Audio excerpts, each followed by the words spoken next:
යොහානිගේ නම්බිදු මගේ හිතේ. not මැනිකේ මගේ එසේ නබිදුම් මගේ හිතේ. සුපර් මාෂාල්ලා. අපේ මුස්ලිම් සමාජයේ වැඩිම සිංහල භාෂාවට හුරු වෙලා නැති නිසා. එසා මේක අලුත් දෙයක්. මේ රට මගේ රට කියන ඔය කවිය නමුත් දෙමළ සමාජයේ ඔක තිබිලා තිබෙනවා.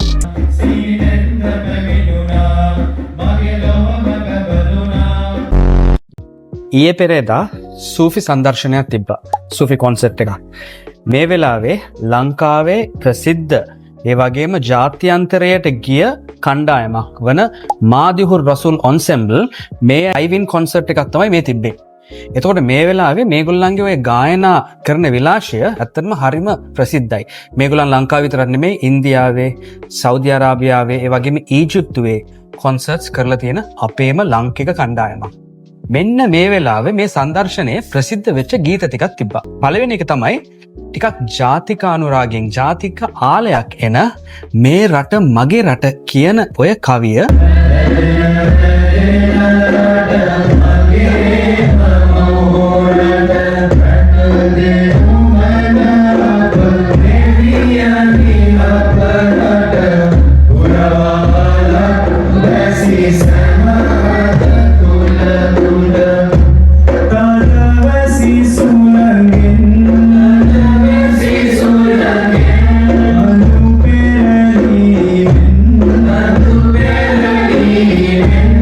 දුආ එකක් හැටියට එහෙම නැත්නම් ප්‍රාර්ථනාවක් හැටියට ඒ කවිය ලියලා ඒ අය සින්දුවක් කිව්වා.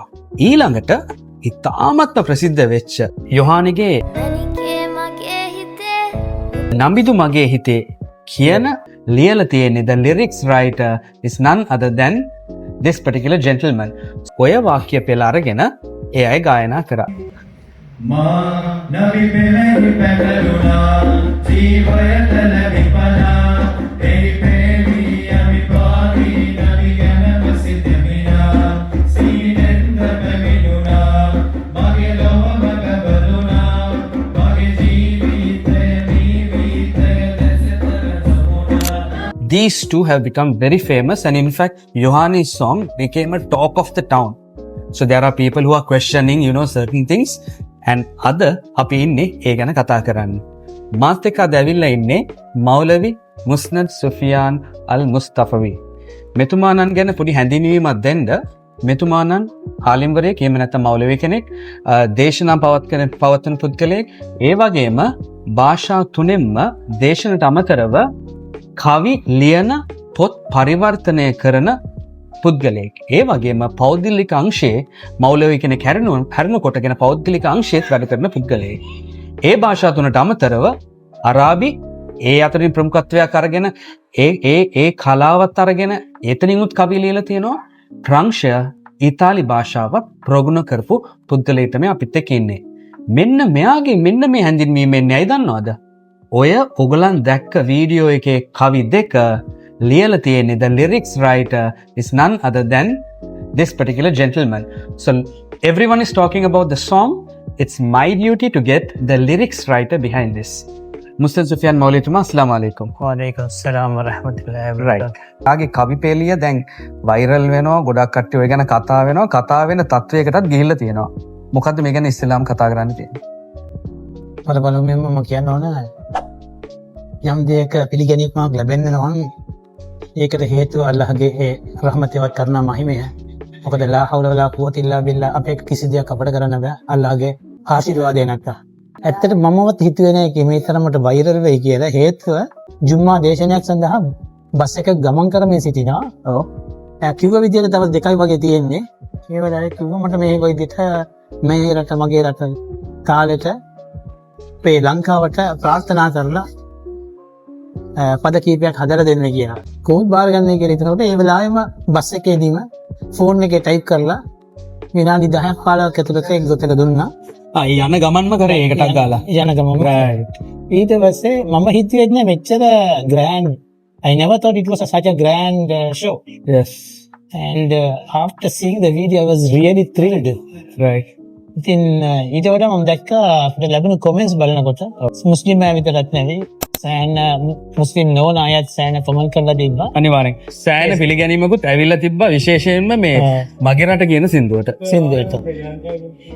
ඉතින් ඒකේ ඊටම සංවේදී කරුණු දෙකක් මම කතා කරනවා. ඒ මොකද්ද?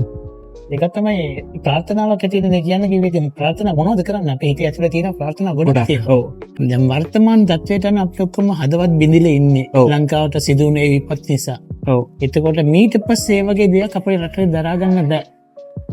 ඉතින් තව ප්‍රශ්නම්බයි මේකට මගේ රටේ සින්දුවේ කෝරස් එකෙන් පස්සේ එන කොටස තියෙනව නේද? ඔව්. ඒ ලයින් තුන ඇතුළත මේ ප්‍රාර්ථනාව දානවා. ඒක මාර අභියෝගයක්. එනිසා එකක් තමයි මම ලංකාවට වැස්සී. ඔව් අර ස්වභාවික විපත් වලින් එන කතාවක් තිබ්බයි කියලා. මම ඒක දැම්මා. ඊට පස්සේ ලංකාවට තියෙන තව ප්‍රශ්නය තමයි අපේ හදවත් තුල කැකරන එක ප්‍රශ්නයක් සහජීවනයේ. දාලා අපිට මේ රට හැම එක්කෙනාම මේක මගේ හිතේ තියෙන කැකරන වේදනාවක්. අපි ඔක්කොම සහජීවනයේ ජීවත් වෙනවා ඒක. ඒ නිසා තමයි මම ඒ කොටස දැම්මා. ඉතින් මම හිතුවේ ඒක ඇති කියලා. පස්සේ බලන්න හරියට ගැලපුණා ඒක. දැන් මැනිකේ මගේ හිතේ ඒකට කියන ඉන්ස්පිරේෂන් එක මොකද්ද? ඔබ ඔය කවි වදන් පෙළ හදපු විදිහයි the way it was made focusing on kind of increasing the love towards Rasul sallallahu alaihi wasallam. How was that inspiration made for that? Actually, it was a kind of incident that happened. Okay. One of my nieces was singing this Manike Mage. Yes, right. She was just telling me. So I said, automatically it came to me, not Manike Mage, say Nabidum Mage Hite. Superb, mashallah. Then Allah made me, inspired me to make it into a song. Right. So I am, my page. Yes. Hubbun Nabi. Yeah. I'm always talking about Hubbun Nabi. By the way, follow that page which goes as Hubbun Nabi. It's quite an old page which has shared a lot of Islamic content. ඒම තියනවා තමයි මේ තනිකර මගේ හදවතේ තියෙන ඒ ආදරය ප්‍රකාශ කිරීම ප්‍රේමය එලි දැක්වීමත් තමයි මේ නබිදුම් මගේ හිතේ කියන සින්දුව. මෙන්න මේ සින්දු වල තියෙන වදන් ටික අපි ගත්තම මේ වදන් වල එන දෙයක් තමයි මේ රැප් කොටස. We are not familiar with those kind of things. You not only brought it, you brought it also in Sinhala, and I think the team gave a good try for it. How does that concept actually come with your lyrics writing ability? That's once again is God blessing because I am hailing from a poetic family. Right. My great grandfather was a poet. He was Madihun Nabi. Yes, what does Madih? Madih means the praiser of Sallallahu Alaihi Wasallam or the Prophet. ඉතින් නබිතුමාගේ ගුණ ගායනා මුබාරක් මාලේ කියන ගුණ ගායනාවක් ඒක අවුරුදු 140කට පෙර මේක කරලා ලංකාවේ තාම පාරායනා කරගෙන යනවා ඒක සම්මරනවා. ඒ වගේම තමයි මගේ මාමා අම්මගේ අයියා. right. එයා හරිස් මාස්ටර් පොපුලර් එඩියුකේෂනිස්ට්. okay. එයා කවියෙක්. එයාගේ පුතා ලුක්මාන් හරිස්. yes.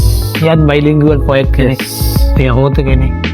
අපි අමිතන් අපේ පැමිණි ඇතුලේ කවි හැංගීම් ඒක කවි හැකියාවන් අපිට ලබා දෙනවා. අපටත් ඒකට තියෙන ආසාවක් තියෙනවා.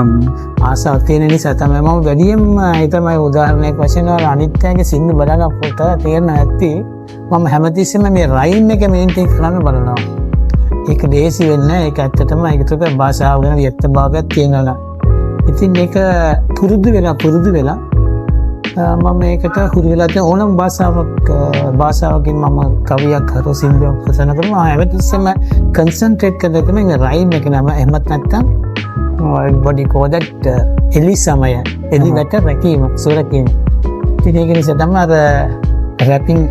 But you don't have any experience in rap. This is probably the first time you have. No. I took that tune. Put the නියම මාත්‍රාවෙන් වචන ටික දැම්ම විතරයි. ඒක කවියගේ හැකියාව. right. රැපින් කරන්නේ එක සිද්ධ සමහරට මට ඒ තාලෙට කියන්න බැරි වෙති. අන්න එහෙමයි. ඉතින් ඒක කරලා දින මම YouTube එකේ දැම්මා. ඒ කියන්නේ ගාල්ලේ විශේෂයෙන්ම ගාල්ලේ ශාන්ති අලෝසිස් විද්‍යාලය මගේ ආදිසි. මම ආදිසි. එතකොට සෞත්‍ර විද්‍යාලයේ වගේම ගාල්ලේ ඉස්කෝලේ වල විශේෂත්වයක් තියෙනවා. අර ඉස්ලාමික් දේ නැත්නම් එහෙමත් නැත්නම් නබිතුමාගේ ජන්මදිනය සමරලා ඒ කාලේ තරඟ තියෙනවා. ඔව්. එතකොට මම සෑහෙන ඉල්ලුමක් තියෙනවා. අරක සිද්ධියක් ගොතලා දෙන්නකෝ කවියක් ලියලා දෙන්නකෝ කියලා. ඉතින් අන්න ඒ ආකාරය තමයි ඉතින් මේ වෙලාව මගේ සින්දු තමයි සාමාන්‍ය ගොඩක් කවුද හරි නෑම විතරක් නෙවෙයි දන්න කට්ටියකම සින්දු ලියලා ඉල්ලනවා. ඒ අවස්ථාවේදී ගොඩක් මගේ සින්දු වලට පළවෙනි ස්ථානේ දෙවන ස්ථානේ ලැබිලා තියෙනවා. right. ඔබ දැන් ඔය එලිසමය ගැන කතා කරා. මෙන්න මේකේ තියෙන ඔය පද පේලිය ඒ ටිකේ හරය ගත්තම යම්කිසි විශේෂත්වයක් ඒකේ තියෙනවනේ. අපිට උදාහරණ ටිකක් දෙන්නකො මේ අපේ කට්ටියට බලන්න. දැන් මෙහෙම ඒක තමයි. දැන් සින්දුවක් කියනකොට ඒ එලිසමයත් එක්ක සින්දුව කියවනක් තමයි සින්දුවේ රසයයි ලස්සනයි වැඩි වෙන්නේ. දැන් සාමාන්‍ය සින්දුව අරගෙන කියන රචනාවක් සින්දුවක් විදිහට කියනවට වඩා අර කවියේ නිර්මාණාත්මක භාවය පෙන්වන දෙයක් තමයි එලිසමය කියන එක. අනිසා දැන් උදාහරණයක් වශයෙන් බලන්න දැන් නබිම අර මගේ අර රැප් කැරලේදී තියෙන්නේ නබිපෙම මහිතේ හැංග නැංග ගනු බෑ කිසි විටක හංග ගැහි හද ලෙස තරංග එය හැකිනම් එය නැතිනම් වෙමි මම බංග. ඒ කියන්නේ මම බංග වෙන කියන්නේ මෙතනදී කියන්නේ රසූල් යා රසූලල්ලා මගේ හදවතට ඔබගේ ප්‍රේමය නැගලා තියෙනවා. එතකොට ගනු බෑ කිසි විට හංග මට ඒක හංග ගන්න බෑ. ඒසා ගැහි හද මොකද හංග ගන්න බැරි හදේ තරංගයක් ලෙස වදිපුවා. ඒක ගැහෙනවා ඔබතුමාගෙන් මතක් වෙනකොට. එය නැතිනම් වෙමි මම බංග වෙලා යන කියන්නේ ජයට ප්‍රතිවිරුද්ධ අර්ථය තමයි බංග වෙනවා කියන එක. ඒ හංග බංග කියනකොට ඒකේ අර රයිම් එක හොයාගන්න අමාරුයි. ඒකත් එක හේතුවක ඒක ලස්සන වෙන්න ඒ රැප් එකේ. සිතුවිලි බෑ කරනු මෙල්ල. යා රසූලල්ලා ඔබ ගැන එන සිතුවිල්ල ඔබ ප්‍රේම can't control it. මදීනා ගැන සිත හතමට යා රසූලල්ලා මදීනාවට එන්න මදීනා ගැන සිතිල්ල. මම හැමදේම මදීනා ගැන තමයි කතා කර ඉන්නේ. එහේ ජීවය සියල්ල. අපි ජීවිතය සියල්ල මදීනා පැමිණ ඔබතුමා හම්බවීම තමයි ඊට වඩා දෙයක් මට වෙන්න නැහැ. කියන්නේ දිග්ග කරමි අල්ල කියන්නේ මොකද? ඒකට කියන්නේ අප අධික් කරලා ප්‍රාර්ථනා කරන අල්ල මොකද හිඟන්නේ අල්ල දික් කරලා තමයි ඉල්ලන්නේ. අපි අල්ලාහ් ඉදිරියේ අපි අත දික් කරනවා හිඟමන් යදිනවා රසූල්ලාහ්ගේ ආදරය දෙන්නේ නබිතුමායි දෙත් අපි හිඟමන් යදිනවා. හිඟමන මොකද්ද? ප්‍රේමය අපි ගැන බලන්න කියන එක. ඒකට මේ වගේ සංවේදී ඉමෝෂන් එකක් එකතු කරන තමයි මේ කරලා තියෙන්නේ. නමුත් කර්මෙට මේ වගේ නිර්මාණයකටත් සමහර පැතිවලින් අර බ්ලැක් ෂීප් කියලා දෙයක් තියෙනවා. ඒකට ප්‍රතිවිරුද්ධ මේ අදහස් ඇවිල්ලා තියෙනවා. රයිට්. මාතරම මේ කොටස තහන්න තමයි හිටියේ මේ අන්තිම කෑල්ලේ මේ අපිට දැන් ඉස්ලාමීය සින්දුවක් වෙන තනුවකට යොහානි බාතිය සන්තෝෂ් මේ සුසීලා ඒ ආර් රහ්මාන් එහෙම නැත්නම් එස්.පී. බාලසුබ්‍රමණ්‍යම් ඒ අය කියන තාලයකට හැබැයි කිසිම ප්‍රශ්නයක් නැතුව මේ පදපේලියක් අපිට පුළුවන්ද වෙන තනුවකට ගායනා කරන මෞලවීවරයෙක් හැටියට දේශකවරයෙක් හැටියට ලේඛකයෙක් හැටියට ඔබ මොකද ඒ ගැන කියන්නේ? මෙහෙමයි. දැන් ඕක ඒ කාලේ ඉඳලම තිබුණා. සාමාන්‍ය දෙමළ සමාජයේ දෙමළ භාෂාව කතා කරන සමාජයක තිබ්බා. දන්නවා ඇති මම නබිතුමා ගැන සින්දුවක් අහලා තියෙනවා මමත් ගොතලා තියෙන සිංහලේ.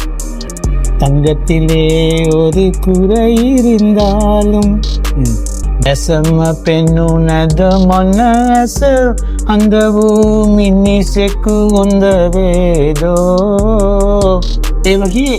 ඒ වගේ සින්දු හදලා තියෙනවා. නබිදුම් මගේ හිතේ කියන සින්දුවට පොඩ්ඩක් ඒකට විරුද්ධව ප්‍රතිචාර පොඩ්ඩක් සමහර පොඩ්ඩක් වැඩි වෙනවා. හේතුව එයාලා හිතන්නේ මේ සින්දුවේ තාලය නබිතුමා ගැන කතා කරන්න ගැලපෙන්නේ නැහැ කියලා. ඒක අනිත් පැත්ත ගැන බැලුවොත් එහෙම අනිත් පැත්තට අපි කියමුකෝ දැන් මේ මැනිකේ සින්දු අරල මගේ ළමයි නීත් ඥාති දියණියට මම කිව්වා වගේ මැනිකේ මගේ හිතේ නෙවෙයි නබිදුම් මගේ හිතේ කියන්නේ කියලා. දැන් බලන්න ඒ තාලෙට මෙයාලා ඒක කිව්වොත් එහෙම බලන්න ඒකට ආකර්ෂණය කරන තියෙන විදිය. ඒක කියන එක නම් මේ පැත්තට ඇදලා තියෙනවා. අන්න ඒ මතේ මෙහෙ කරන්න පුළුවන්. ඒ සිතුවිල්ල නබිතුමා ගැන හිතන්නට කියවන්නට ඉල්ලතිනවා. නමුත් ඕකේ වැඩිය ඔක ප්‍රශ්නයක් ඇති වෙන්නේ අපේ මුස්ලිම් සමාජයේ වැඩිම සිංහල භාෂාවට හුරු වෙලා නැති නිසා. එනිසා මේක අලුත් දෙයක්. නමුත් දෙමළ සමාජයේ ඔක තිබිලා තියෙනවා. මේ සිංහල කතා කරන සමාජයේ මේ අලුත් නිසා තමයි ඔක ප්‍රශ්න ඇති වෙලා තියෙන්නේ. යන්න හරියයි. මම දන්නවා ඉතාමත්ම භක්තිමත් ලෙස මජ්ලිස් නඩත්තු කරන මජ්ලිස් පවත්වන තැනක කසීදතුල් විතරියා යන නබිස්මානන්ගේ ගුණ ගායනාව රඝුපති රාඝව රායාරම් ඒ තාලට ගැන තියෙනවා. අර එතකොට ඒකයි හින්දි සුබාන මවුලෝ දෙකේ ඉන්න අල්ලාහු ඛාලිකුනා කියන ඒ කවි පදපේලියත් රඝුපති රාඝව ඒ විදිහට ගොඩක් කට්ටිය පරණ කට්ටියම ගායනා කරන්නේ එහෙමයි. අරාබි Facebook එකේ අරාබි පිටුවල තියෙන කතාවක් තමයි හැමදේශම කියන ෂේක් කෙන අපවත් වුණාලු මේ නයිට් ක්ලබ් එකක. එතකොට ඒ වගේම ප්‍රසිද්ධ හොරෙක් අපවත් වුණාලු පල්ලියක. පස්සේ බලනකොට එතකොට දැන් අපි මත පිටින් දකින දේ ෂේක් නයිට් ක්ලබ් ගිහිල්ලා. එයා ගියේ ඒ මිනිසුන්ට අවවාද කරන්න. මෙයා ආවේ පල්ලියේ තියෙන දේ හොරකම් කරගෙන යන්න. අපි දකින්න විදිය තමයි අවශ්‍ය වෙන්නේ. එතකොට මේක අපි ඉවර කරන්න කලින් මුස්ලිම් මෞලවිතුමා එතකොට මින් ඉදිරියට ඔබතුමත් එක්ක සම්බන්ධ වෙන්න හැකියාවක් තියෙනවද? If anyone wants to get any translations, any poetry done, you are ready to give any services on that? Or? I am already doing that. ඉතින් මට තියෙන්නේ මගේ කාලය මගේ පෞද්ගලික වැඩවල යොදා ගන්න බැරුව සමහර ට්‍රාන්ස්ලේට් කරලා ඉල්ලනවා ගීතයි. දැන් එනකොටත් මේ මෙසේජ් එක ඇවිල්ලා තිබ්බා විනාඩි 5ක් කතාවක් ලියලා දෙන්න කියලා. Right. මට හැකියපමණ ලියනවා. මගේ රස්සාවක් තියෙනවා. මටත් පෞල් පසුබිමක් තියෙනවා. පෞල් ජීවිතයක් තියෙනවා. ඒ ඔක්කොම කරලා ඉතින් මෙහෙමයි නිර්මාණය කියන දේ වලට හඳට නිදහස අවශ්‍යයි. Right. ඒ නිදහස තිබුණා නම් කවි ගෙතෙනවා. ඒ වගේම හිතෙනවා. සමහර අවස්ථාවල අපේ ආතතිය පීඩනය තියෙනකොට දේව කරන කාරණා සමහර මෙහෙම දෙයක්ත් තියෙනවා. ලොකු පොතක් ගෙනලා තියෙන මේක ට්‍රාන්ස්ලේට් කරලා දෙන්න. එයාලා හිතන්නේ මේක කොච්චර බරපතලක් තියෙනවද කියලා. ඇත්ත. අපි ඒකෙන් එහෙම කරන්න බෑ. ඉතින් මේක මාස ගණන් යන්නේ කරන්න බැරි කමක් නෑ. එතකොට ඉතින් ඒක අනිත් පැත්තෙන් යුතුයකම ඉතු වෙනවා. ඒක ඇරෙන්න ඉතින් සාමාන්‍යයෙන් පොඩි දේවල්. Right. So guys, thank you very much for following our page Intikab's Insights. Don't forget to subscribe, follow and share this. This was an exclusive content to discuss about the most two famous songs which just happened after the Madhur Rasool Ensemble's live in performance which happened just few days ago. So I'll see you later.